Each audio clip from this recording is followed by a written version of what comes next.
Hello student, आज के इस वीडियो लेसन में हम पढ़ने जा रहे हैं आईएएससी 11th व 12th की पाठ्य पुस्तक आषाढ़ का एक दिन। इस नाटक के लेखक हैं मोहन राकेश।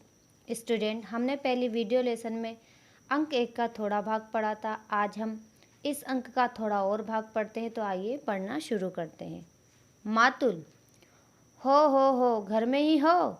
मैं आज सारे ग्राम में घोषणा करना चाहता हूँ कि मेरा इस कालिदास नामधारी जीव से कोई संबंध नहीं है। नामधारी यानी नामक, जीव यानी इंसान से कोई संबंध नहीं है। मल्लिका, क्या हुआ अरे मातुल? मातुल, मैंने इसे पाला पोसा बड़ा किया, क्या इस दिन के लिए कि यह इस तरह कुलद्रोही बने, यानी वंश का नाम खराब करने वाला बने। मल्लिका, परंतु उन्हें तो सुना है राज्य की ओर से सम्मानित किया जा रहा है। उज्जैनी से कई आचार्य आए हैं। मातुल, यही तो कह रहा हूँ, उज्जैनी से कई आचार्य आए हैं। मल्लिका, परंतु आप तो कह रहे हैं। मातुल, मैं ठीक कह रहा हूँ, आचार्य कल ही इसे अपने साथ उज्जैनी ले जाना चाहते हैं। मल्लिका, किंतु? मातुल, 2 रथ, रथवाह और 4 अश्वरोही उसके साथ हैं, यानी रथवाह यानी सारथी, अश्वरोही यानी घोड़े पर सवार करने वाले उसके साथ है।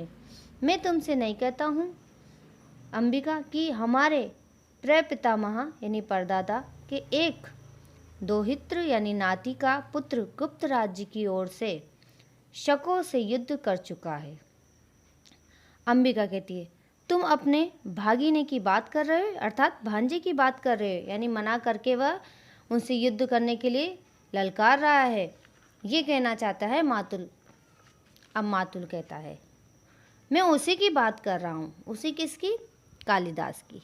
अंबिका, तुम समझो कि एक तरह से राज्य की ओर से हमारे वंश का सम्मान किया जा रहा है और वे वंशावत्सन यानी वंशावत्सन का शब्द का अर्थ होता है वंश का चिराग कहते हैं। मुझे यह सम्मान नहीं चाहिए, यानी कालिदास क्या कह रहा है कि मुझे ये सम्मान नहीं चाहिए।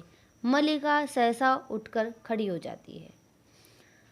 मैं राजकीय मुद्रा से कृत होने के लिए नहीं हूँ, यानी कालिदास क्या कहता है, मैं राजकीय सिक्कों से दास होने के लिए नहीं हूँ।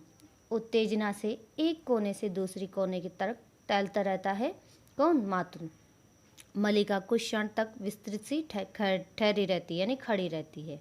मल्लिका, वे राजकीय सम्मान को स्वीकार नहीं करना चाहते हैं। मातुल, मेरी समझ में तो नहीं आता कि इसमें क्रय विक्रय का क्या, यानी लेन देन की क्या बात है। सम्मान मिलता है, ग्रहण करो अर्थात स्वीकार करो। नहीं, कविता का मूल्य ही क्या है? मल्लिका, कविता का कुछ मूल्य है।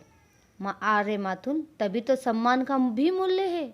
मैं समझती हूँ कि उनके हृदय में यह सम्मान कहाँ छुपता है। अंबिका कुछ सोचती अपने अंशुल यानी अपने दुपट्टे को उंगली से मसलती हुई ने लगती है।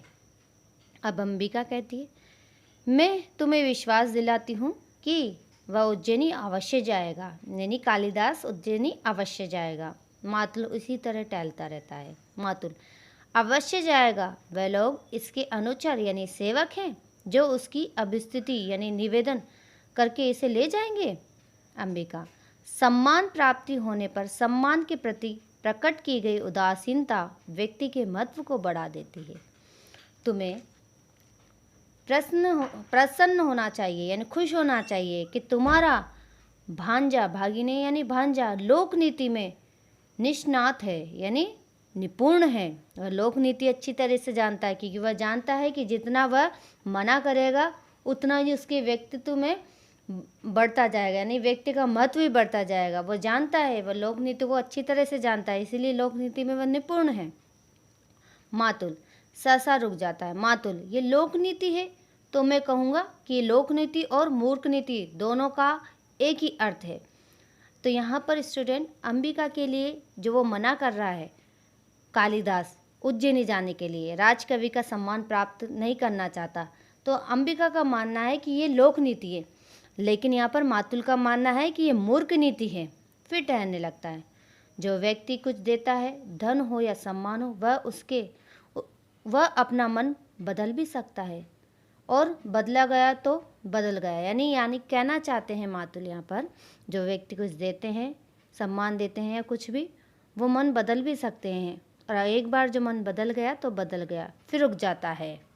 मातुल कहता है, तुम सोचती हो, सोचो कि सम्मान रुष्ट यानी नाराज हो गए, रुष्ट भी हो जाते हैं, तो एक साधारण कवि ने उनका सम्मान नहीं किया, यानी वह रुष्ट हो जाएंगे कि एक साधारण कवि ने उनका सम्मान स्वीकार नहीं करा। निक्षेप बाहर से आता है। निक्षेप यानी गांव का एक पुरुष होता है, निक्षेप। मातुल, आप अभी तक यहाँ हैं और आचार्य आपकी प्रतीक्षा यानी इंतजार कर रहे हैं। मातुल, और तुम यहाँ क्या कर रहे हो? मैंने तुमसे नहीं कहा था कि जब तक मैं ना लौटूं तब तक तुम आचार्य के पास ही रहना। निक्षेप, परंतु यह भी तो कहा था कि आचार्य विश्राम कर चुके हैं, तो परंतु तुरंत आपको सूचना कर दें। आपने ये भी तो कहा था कि जब आचार्य विश्राम करे तो तुम तुरंत उनको सूचना दे दो। मातुल, ये भी तो कहा था, किंतु वह भी तो कहा था कि तुम्हें वहीं रुकना है। यह भी कहा है कि तुम्हारी समझ में आ गया है कि वह नहीं आया है। निक्षेप, किंतु मातुल। मातुल, किंतु क्या? मातुल, मूर्ख है, बताओ तुम मुझे मूर्ख समझते हो? निक्षेप, नहीं मातुल।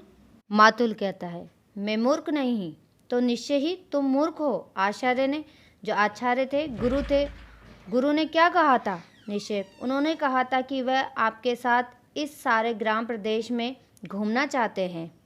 अब मातुल के मुख पर गर्व की रेखा प्रकट होने लगती है। जिस प्रदेश में कालिदास की कविताओं को जन्म दिया है, मातुल के मुख से रेखा की विस्तृत रेखाओं में बदल जाती है। मातुल, कालिदास की कविता, फिर ठहरने लगता है। न जाने इतने बड़े आचार्य को इसकी कविता में क्या विशेषता दिखाई दी। रुककर अंबिका की ओर देखने लगता है। इस व्यक्ति को सामान्य लोक व्यवहार की तक का तो ज्ञान नहीं है, और तुम कहती हो लोक नीति की बात करती हो। आप एक हरण शावक को गोद में लिए घर की ओर आ रहे थे। सौभाग्यवश मैंने बाहर ही देख लिया कि मैंने प्रार्थना की कि कवि कुल गुरु यह सब इसी रूप में घर से जाने का नहीं है, यानी इस समय इस रूप में घर में जाने का नहीं है। उज्जैनी से एक बहुत बड़े आचार्य आए हैं। आप सुनते ही लौट पड़े, जैसे रास्ते में सांप देख लिया हो। मल्लिका अंबिका के पास आसन पर बैठ जाती है। मातुल फिर टहलने लगता है। अंबिका, मल्लिका, मातुल के लिए अंदर से आसन ला दो। मल्लिका उठने लगती है, परंतु मातुल उसे रोक देता है। मातुल, नहीं, मुझे आसन नहीं चाहिए, आचार्य मेरी प्रतीक्षा यानी इंतजार कर रहे हैं। निक्षेप अंबिका की ओर देखकर मुस्कुराते हैं। मातुल कोने में जाकर लौटता है। मैंने कहा, कविवर्य, आचार्य आपके साथ उज्जैनी ले जाने के लिए आए हैं, यानी आपको साथ में ले जाने के लिए आए हैं। राज्य की ओर से आपको सम्मान होगा। रुक जाते हैं। तो स्टूडेंट, मैं उम्मीद करती हूँ आपको ये भाग समझ में आ गया होगा। अगला भाग अगली वीडियो लेसन में। धन्यवाद।